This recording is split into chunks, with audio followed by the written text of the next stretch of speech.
To everyone else, he can be very charismatic and, that life of the party person. He's fun. Behind closed doors, complete opposite. Psychological and emotional abuse, like yes, physical abuse is harmful and you see it, but emotional stuff is I think it's just as bad, and people don't really realize how much it messes with somebody. It makes you just crumble, and you don't trust yourself, and you're just following this person and doing what they say just to get by. I guess I didn't necessarily associate it with fully abusive behavior because it wasn't like I was getting punched in the face. He has crossed the line with our son before, boisterously or even a little physically. Amanda came to us with a temporary domestic violence protection order, a 3-year-old child, and some serious concerns about the father of the child, including some serious domestic violence in the past, substance abuse issues, access to weapons. The day that I left, things had just gotten so bad, obviously. He wouldn't let us leave, which is not surprising. So he fell asleep about 4 o'clock in the morning, and I called my parents and they came and got me, and my son and I walked out the door. When she came to us, she had fled her home. Her parents helped her escape with their 3-year-old son after the father of her child had, in a drunken rage, taken his machete and threatened to chop her head off. Thankfully, she was able to make her way to the courthouse and filed a petition for a domestic violence protection order and got emergency relief. But that's just the start of the process. There's so many rules and so many different documents you have to sign, and it's just terrifying. In general, you're already in a really scary situation because you're leaving somebody, and they say, with domestic violence, the most dangerous time is when a victim leaves.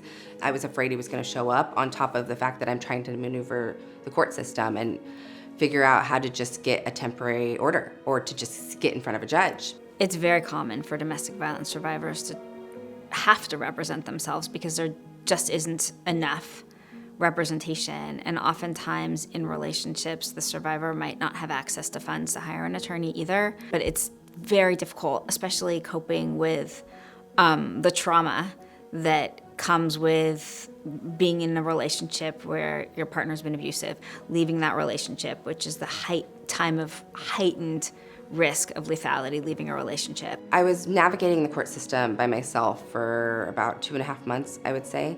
I found Project Safety, and I don't know where we would be without it. The case was complicated. The respondent was contesting multiple filings in the court process and had access to weapons, so it was a case with some lethality risks. And so it seemed like having legal aid representation would really make a difference to her. That week, things just changed. I met Kimberly. I started telling her what was going on.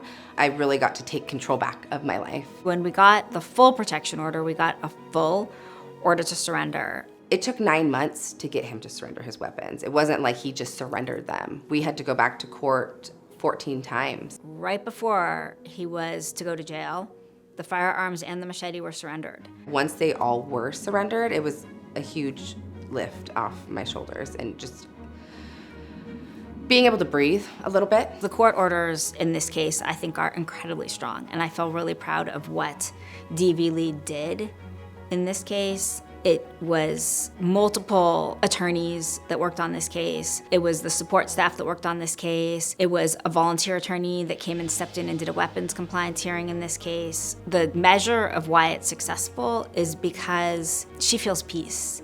The DV Lead team has truly been a lifesaver. It's so important that the community supports KCBA's pro bono services because we really do provide a valuable safety net for clients that otherwise would not be able to get representation.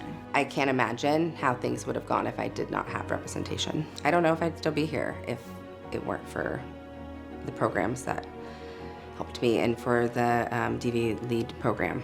When people donate to the program, it provides us with more stability to maintain the attorney level that we have, to maintain the support staff that we have, and to keep running how we're running. And that provides just the critical safety net to our project and to the clients that we're serving. The community deserves a program like this to help people that are in positions that they don't know how to get out of.